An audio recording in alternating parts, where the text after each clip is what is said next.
जटाटवी गलज्जल प्रवाह पावितस्थले कलेवलम्ब्य लम्बितां भुजङ्गतुङ्गमालिकान्तमड्डमड्डमड्डमन्निनादवड्डमर्वयं चकार चण्डताण्डवं तनोतु नः शिवः शिवम्।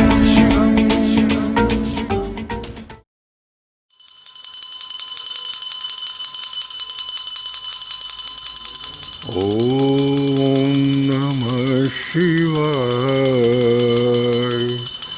ओम नमः शिवाय। ओम नमः शिवाय। ओम नमः शिवाय। ओम नमः शिवाय।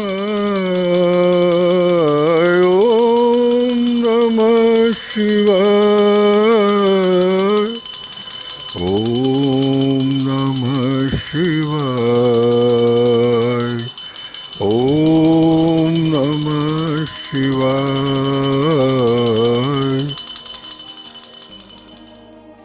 पीढ़ियों के बदलते भले ही बदल जाते हों स्थान, पर यदि कुछ नहीं बदलता तो वो है रगों में बहने वाले रक्त की आन बान और वंश की पहचान।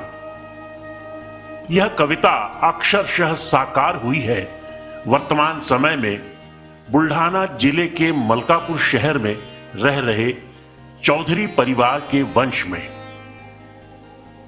बात जब स्थलांतर की आती है तो बरबस ही दृष्टि पक्षियों की ओर मुड़ जाती है। वे समय समय पर स्थलांतर किया करते हैं। पक्षी हो या मानव, वे स्थलांतर यूं ही नहीं करते। निस्संदेह उनके समक्ष परिस्थितियां ऐसी आ जाती होंगी जो उन्हें इस तरह का निर्णय लेने पर विवश कर जाती होंगी। राजस्थान के कुचामण जिले के परेवड़ी गांव में हमारे वंश के पूर्वज पूर्ण रूपेण स्वस्थ और सानंद जीवन व्यतीत कर रहे थे। तभी परिस्थितियों ने करवट बदली। निरंतर प्राकृतिक विपदाएं विचलित करने लगीं। वरुण देव की वक्र दृष्टि से वर्षा ने मुंह मोड़ लिया। वर्षा के अभाव में जीवन दुभर प्रतीत होने लगा। कदाचित इन्हीं परिस्थितियों को व्यक्त करने हेतु कवि रहीम ने कभी लिखा होगा, रहीमन पानी राखिए, बिन पानी सब सून, बिन पानी सब सून। प्रकृति के सामने मनुष्य कितना लाचार हो जाता है। हमारे पूर्वज भी लाचार हो गए और लगभग 200 वर्ष पूर्व भारी मन से उन्होंने राजस्थान से स्थलांतर करने का कठोर निर्णय ले लिया। वे महाराष्ट्र के जलगांव जिले के कुरहा काकोड़ा ग्राम में स्थलांतरित हो गए। थोड़े संघर्ष के बाद पारिवारिक निर्वहन सामान्य हो गया। वंश भी सामान्य गति से आगे बढ़ने लगा। हमारे परदादा जी श्री सोनपाल जी चौधरी ने चौधरी वंश के वंशदीप के रूप में जन्म लिया। इसके बाद परदादा जी श्री सोनपाल जी और परदादी सौभाग्यवती सूरजा देवी के परिवार ने 3 पुत्रों क्रमशः सर्वश्री द्वारकादास जी, बजरंगलाल जी और रतनलाल जी तथा 4 पुत्रियों क्रमशः गीताबाई, कौशल्याबाई, सावित्रीबाई और लक्ष्मीबाई ने जन्म लिया। 3 पुत्रों के संयुक्त परिवार में कुल 7 पुत्रों ने जन्म लिया। हमारे दादाजी श्री बजरंगलाल जी और दादी जी सौभाग्यवती शांति देवी जी ने पुनः एक बार सन 1950 में परिस्थितियों के बदलते स्थलांतर किया और वे बुल्ढाना जिले के मलकापुर शहर में आ बसे। पुनः एक बार थोड़ा संघर्ष करना पड़ा, किंतु जैसा कि एक गीत में कहा गया है, हम होंगे कामयाब, मन में है विश्वास, पूरा है विश्वास, हम होंगे कामयाब एक दिन। यदि मन में विश्वास लेकर आदमी आगे बढ़े तो सफलताएं विवश हो जाती हैं कदम चूमने के लिए। हमारे दादाजी का पारिवारिक जीवन अब मलकापुर में सामान्य हो गया। दादाजी के पास धन धान्य की कोई कमी नहीं थी और ईश्वर की कृपा से उन्हें उदार मनोवृत्ति प्राप्त थी, अतः वे जी भर कर दान धर्म किया करते। देखते ही देखते उनकी ख्याति मलकापुर शहर की सीमाओं को लांघकर जिले भर में दूर दूर तक विस्तार पाने लगी। कर्म इतने उच्च कोटि के कि लोग उन्हें अपना आदर्श मानकर उनका अनुकरण करने लगे। वे ऐसा मानते थे कि कर्मों के अनुसार जैसा अपना प्रारब्ध बना है वह मिट नहीं सकता, अतः परमात्मा का भजन करना ही श्रेष्ठ है। लिखा मिटे नहीं कर्म का, गुरु कर भज हरि नाम, सीधे मार्ग नित चले, दया धर्म विश्राम, दया धर्म विश्राम। आदरणीय दादाजी और दादी जी के परिवार में कुल 4 संतानों ने जन्म लिया, जिनमें क्रमशः 7 मार्च 1953 को जन्मी हमारी बड़ी बुआ जी सुश्री प्रमिला जी, 19 फरवरी 1957 को जन्मे हमारे बाबूजी श्री विनोद कुमार जी, 11 दिसंबर 1966 को जन्मी हमारी मंझली बुआ जी सुश्री राजश्री जी और 4 अप्रैल 1972 को जन्मी हमारी छोटी बुआ जी सुश्री सीमा जी का समावेश है।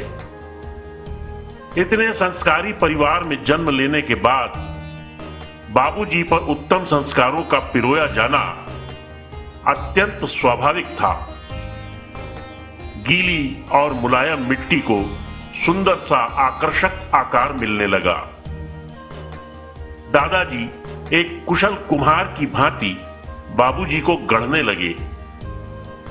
बाबूजी के जीवन में नियम, संयम और नियमितता सुनहरी सुबह और सिंदूरी शाम की तरह मनमोहक रंग भरने लगी। उनकी दिनचर्या में पूजा पाठ, दया, क्षमा और दान धर्म आदि ने स्थायित्व पा लिया। इसी तरह अपने जीवन में संस्कारों के अनमोल मोतियों को जड़ते हुए वे अपने शालेय जीवन में पढ़ाई के साथ साथ खेलकूद आदि में भी भाग लेने लगे। बाबूजी को उस उम्र में अन्य खेलों के अलावा अखाड़ा जाना, दंड बैठ के मारना व कुश्तियां लड़ना अधिक भाता था। बाबूजी के जीवन में दोस्तों का एक खास मुकाम था। उनका बचपन दोस्तों के साथ बड़ी खुशी से बीता। उनका मानना रहा है कि दोस्त ही हैं जो सुख और दुख दोनों स्थितियों में निस्वार्थ भावना से साथ निभाते हैं। सुख दुख में रहे साथ एक रीत चाहिए, इस दोस्ती के स्नेह का एक गीत चाहिए। ये रास्ता यूं चैन से कट जाए इसलिए, मिले न मिले कोई एक मीत चाहिए, मिले न मिले कोई एक मीत चाहिए। शायद इसी कारण बाबूजी को दोस्तों के साथ साइकिल पर घूमना बहुत अच्छा लगता था। खेलों और व्यायाम के अतिरिक्त उन्हें गाना बजाना भी बहुत अच्छा लगता था। बचपन में वे आम और बेर खाने के बड़े शौकीन थे, थोड़े शरारती भी थे। इसीलिए आम और बेर खरीद कर खाने के बजाय लोगों के बगीचे से चुरा कर खाने में अधिक आनंद आता था। आज जब वे बचपन की अपनी इस शरारत को याद करते हैं तो अकेले में भी हंस पड़ते हैं। मलकापुर के आदर्श विद्यालय से 10वीं कक्षा उत्तीर्ण कर लेने के बाद कॉलेज में वे प्री यूनिवर्सिटी और फर्स्ट ईयर तक ही पढ़ पाए। इसके बाद उनका ध्यान व्यवसाय की ओर मुड़ गया और पढ़ाई वहीं छूट गई। इस बीच बड़ी बुआ जी सुश्री प्रमीला जी का विवाह 27 अप्रैल 1971 को अकोला निवासी श्री ओम प्रकाश जी अग्रवाल के साथ संपन्न हो गया। दादाजी ने जब देखा कि उनके पुत्र अर्थात हमारे बाबूजी की रुचि व्यापार की ओर अधिक है, तो उन्होंने 10 अक्टूबर 1972 को नॉवेल्टी क्लॉथ सेंटर नामक प्रतिष्ठान खुलवा दिया, जहां से बाबूजी ने अपनी व्यावसायिक यात्रा का शुभारंभ कर दिया। इस यात्रा में तेजी के साथ कदम बढ़ाते हुए उन्होंने 1977 में होलसेल क्लॉथ बिजनेस की एक फर्म विनोद कुमार बजरंगलाल नाम से आरंभ कर दी। पुत्र की इन सफल व्यावसायिक उड़ानों को देखकर दादाजी ने उचित समय जानकर 20 मई 1977 को मुंबई के निकट शाहपुर की बजाज राइस मिल के मालिक श्री मदन लाल जी बजाज की सुकन्या सुरेखा जी के साथ उनका विवाह संपन्न करा दिया। इस समय बाबूजी की उम्र 20 वर्ष की थी। बाबूजी के जीवन में माताजी का पदार्पण क्या हुआ, उनकी व्यावसायिक उड़ानों ने नए नए आकाशों को छूना आरंभ कर दिया। यहां से बाबूजी ने पीछे मुड़कर कभी नहीं देखा। 1978 में पार्टनरशिप में विस्कोप्लास्ट नामक पीवीसी पाइप की शानदार फैक्ट्री का आरंभ कर दिया। वे सामाजिक कार्यों की अपनी जिम्मेदारियों को निभाना नहीं भूले। वे रोटरी क्लब के सदस्य तथा मलकापुर अग्रवाल नवयुवक मंडल के फाउंडर अध्यक्ष के रूप में पूरी तन्मयता के साथ समाज सेवा में जुट गए। कहते हैं कि प्रगति पथ पर बढ़ते हुए व्यक्ति के जीवन में संतुष्टि उसके लिए बाधक बन जाती है, किंतु बाबूजी इतने भर से संतुष्ट नहीं हुए और उन्होंने 1980 में प्रॉपर्टी एंड फाइनेंस का बिजनेस भी आरंभ कर दिया। कोई और होता तो इतने पर थम जाता, पर बाबूजी ने रुकना नहीं सीखा था। उनके बढ़ते हुए कदम 1983 में मुंबई के बॉलीवुड तक जा पहुंचे। उन्होंने फिल्म जगत में प्रोड्यूसर और डिस्ट्रीब्यूटर के रूप में पद्माशीष फिल्म्स में कार्य आरंभ कर दिया। कई फिल्में रिलीज की। उनमें उस समय की नंबर 1 अभिनेत्री हेमा मालिनी की होम प्रोडक्शन में बनी फिल्म शरारा भी सम्मिलित थी। इसमें हेमा जी के साथ बाबूजी पार्टनर थे।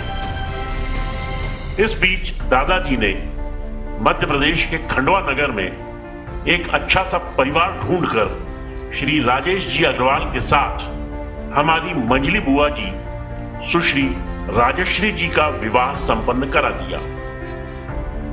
चौधरी परिवार की निरंतर गगनचुंबी सफलताओं को देखकर कदाचित किसी की बुरी नजर लग गई और सन 1984 में महज 54 वर्ष की अवस्था में दादाजी ने बाबूजी का साथ छोड़ते हुए अकस्मात ही विदा ले ली। चौधरी परिवार पर एक पहाड़ सा टूट पड़ा। मानसिक तत्परता के अभाव में बाबूजी के लिए इस आघात को सह पाना असंभव सा प्रतीत होने लगा।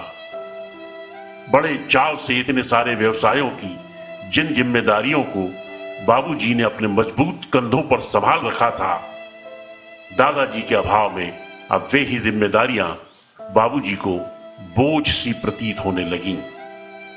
वक्त ने बड़ी असहनीय चोट जो उन्हें दी थी, पर तभी बाबूजी के कानों में गूंज उठी ये पंक्तियां, वक्त की चोट लगती है तो दिल घायल हो जाता है, आदमी टूट जाता है, मन पागल हो जाता है, मगर इतना समझ लेना न हिम्मत तुम कभी खोना, वक्त के घाव पर मरहम वक्त हर पल लगाता है, वक्त के घाव पर मरहम वक्त हर पल लगाता है। और अब धीरे धीरे दादाजी के शोक से उबरते हुए बाबूजी ने गंभीरता के साथ सीमित व्यवसायों को रख शेष को समेट लेने का फैसला कर लिया। नॉवेल्टी क्लॉथ सेंटर और खेतीबाड़ी को छोड़कर शेष सारे व्यवसाय उन्होंने धीरे धीरे बंद कर दिए। बाबूजी ने दादाजी के रहते एक बहुत ही शानदार बंगला बनवाने की शुरुआत की थी। अब उस पर अपना ध्यान केंद्रित करते हुए 4 मई 1987 को बंगले का काम पूरा करवा लिया और परिवार सहित उस आलीशान बंगले में रहने आ गए। पूरा परिवार उस नए बंगले में आकर उत्साह से सराबोर था, किंतु बाबूजी के प्रसन्न चेहरे के पीछे पुराने घर की अनेक यादें स्पष्ट झलक रही थीं। वहां बाबूजी ने अपने पिता को खोया था। बाबूजी पर जब जब कोई संकट या उदासी के बादल मंडराए, माताजी ने पूरे धैर्य के साथ उनका साथ देकर उनका मनोबल बढ़ाने का काम किया। शायद इसीलिए कहा जाता है कि हर सफल व्यक्ति के पीछे किसी स्त्री का हाथ होता है। बंगला इतना शानदार बना था कि जल्दी ही वह मलकापुर शहर में आकर्षण का एक केंद्र बन गया। आसपास के गांवों और शहरों के लोग उसकी ख्याति सुनकर उसे देखने आने लगे। आज दादाजी भले ही हमारे बीच न हो, पर आज भी लोग उसे बजरंग सेठ के बंगले के नाम से ही पहचानते हैं। बाबूजी और माताजी के अपने परिवार में उनकी 3 संतानें हैं। 14 अगस्त 1978 को जन्मे श्री योगेश, 15 अक्टूबर 1980 को जन्मे श्री रूपेश तथा 2 जून 1983 को जन्मी कुमारी स्वाति। अपने इन पारिवारिक सुखों के बीच बाबूजी अपनी उस जिम्मेदारी को बिल्कुल नहीं भूले जो दादाजी उनके कंधों पर छोड़ गए थे। उन्होंने 14 जुलाई 1997 को खामगांव के श्री संदीप जी अग्रवाल के संग हमारी सबसे छोटी बुआ जी सुश्री सीमा जी का विवाह संपन्न करा दिया। बाबूजी की अपनी दिनचर्या में पूजा पाठ का स्थान सर्वोपरि है। वे पूजा पाठ के दौरान अन्य किसी काम को प्राथमिकता नहीं देते। पूजा पाठ के पश्चात ही व्यवसाय संभालते हैं। समाज सेवा की जिम्मेदारियों के निर्वहन हेतु वे वैकुंठ धाम समिति के कार्याध्यक्ष पद पर आरूढ़ हो गए। वे दी शेगांव अग्रसेन पथ संस्था की मलकापुर शाखा के अध्यक्ष भी रह चुके हैं तथा सद्विचार सेवा समिति के अध्यक्ष पद का भी निर्वहन कर रहे हैं। इस समिति के माध्यम से बाबूजी निरंतर भागवत कथा, राम कथा तथा शिव पुराण जैसे भव्य आयोजन करवाते रहते हैं। इन सारी जिम्मेदारियों के साथ वे अपने पारिवारिक कर्तव्यों को कदापि नहीं भूलते।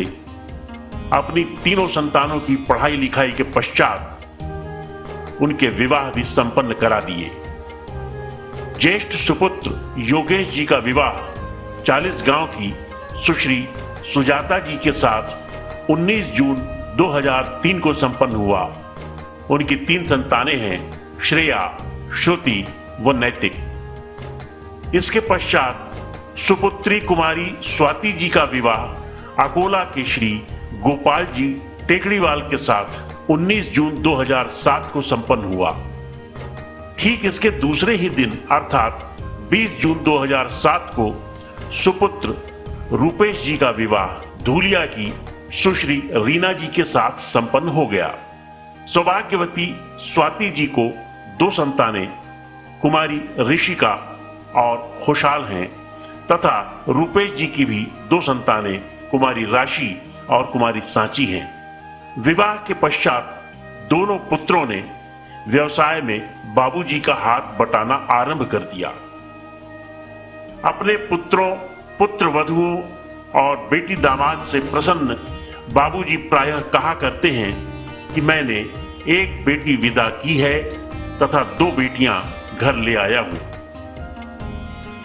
वे कहते हैं कि मैं बहुत भाग्यशाली हूं। नाती पोतों के रूप में ईश्वर ने हमें प्रसाद प्रदान किया है। पुत्रों का साथ मिलने पर बाबूजी ने 2001 में ओमकार टावर के नाम से एक कमर्शियल कॉम्प्लेक्स का निर्माण करवाया, जिसमें ओमकार कलेक्शन के नाम से कपड़े का एक भव्य शोरूम आरंभ किया। इसी के साथ ओमकार रेडीमेड गारमेंट्स और ओमकार फोम एंड फर्निशिंग का व्यवसाय भी शुरू कर दिया। बाबूजी के कुशल मार्गदर्शन में योगेश जी व रूपेश जी ने अब अच्छी तरह से व्यवसाय संभाल लिया था। धन धान्य की पर्याप्त संपन्नता के बावजूद बाबूजी को कभी कभी मानसिक संघर्षों के दौर से गुजरना पड़ा। ऐसे समय हरदम दादी जी ने उनका हौसला बंधाते हुए उन्हें संघर्षों के वन से बाहर आने में पूरी मदद की।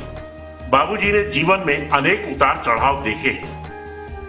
अब सब कुछ व्यवस्थित चल ही रहा था कि अकस्मात बाबूजी को हौसला बंधाने वाली उनकी मां हमारी दादी जी श्रीमती शांति देवी जी ने सदा के लिए इस संसार से विदा ले ली। चौधरी परिवार पर पुनः एक आघात हुआ। अब परिवार के सबसे बड़े होने के नाते बाबूजी ने अपनी बिखरती भावनाओं को समेटा और उन पर नियंत्रण पाया। उन्होंने एक नए व्यवसाय की ओर कदम बढ़ाते हुए ओमकार रिसोर्ट एंड लॉन्स नामक प्रतिष्ठान के निर्माण का कार्य आरंभ कर दिया। आज हम सब यहां उसी प्रतिष्ठान के उद्घाटन समारोह में एकत्रित हुए हैं। बाबूजी भगवान शिव के परम भक्त हैं। वे कहते हैं कि पूजा के दौरान वे अपने आराध्य भगवान शिव से बातें करते हैं, अपनी सारी मनोव्यथाओं को उनसे अवगत कराते हैं। बाबूजी प्रायः यह कहा करते हैं कि जिस तरह संत तुकाराम, संत गजानन बाबा और संत साईं बाबा आदि भगवान से बातें किया करते हैं, हम भी कर सकते हैं। केवल हमारे मन में उतना प्रगाढ़ विश्वास और समर्पण का भाव होना चाहिए। भाव के अभाव में ईश्वर को पाना असंभव है। इसीलिए संत तुकडो जी महाराज कह गए हैं, मनी नाही भाव अन देवा मला पाव रे, देव अशाने भेटाय तर नाही हो, देव बाजारचा भाजीपाला नाही हो, देव बाजारचा भाजीपाला नाही हो। धार्मिक मनोवृत्ति के बाबूजी को अन्य संस्कारों की तरह धार्मिक संस्कार भी दादाजी की ओर से विरासत में प्राप्त हुए हैं। चौधरी परिवार में स्वर्गीय दादाजी के जमाने से पिछले 50 वर्षों से हनुमान जयंती पर भव्य भंडारे का उपक्रम चला आ रहा है, जिसे आज भी बाबूजी पूरी श्रद्धा के साथ निर्विघ्न निभाते चले आ रहे हैं। दादाजी की तरह बाबूजी ने भी अपने बच्चों में उत्तम संस्कार पिरोए हैं। वे कहते हैं, आज हम जो भी हैं, जो कुछ भी हमारे पास है, वह सब भोले भंडारी का ही तो दिया हुआ है। अपने बच्चों को शिक्षा प्रदान करते हुए वे कहते हैं कि भगवान से कुछ मत चाहो, केवल भगवान को चाहो, भगवान स्वयं तुम्हें सब कुछ दे देंगे। अपने आराध्य से वे यही प्रार्थना करते हैं कि मुझे सदा सर्वदा सेवा भावी ही बनाए रखना। वरदान देना है तो सेवा भाव का ही वरदान देना। आदरणीय बाबूजी के सम्मान में केवल 4 पंक्तियों में हम स्वयं उनके बच्चे अपने मन के भाव उन्हें समर्पित करना चाहते हैं। संतानों के लिए है दुलार बाबूजी, माताजी के सपनों का संसार बाबूजी, आपके चरणों में है प्रणाम हमारा, आपसे ही मिले हैं संस्कार बाबूजी, आपसे ही मिले हैं संस्कार बाबूजी। ओम नमः शिवाय, ओम नमः शिवाय।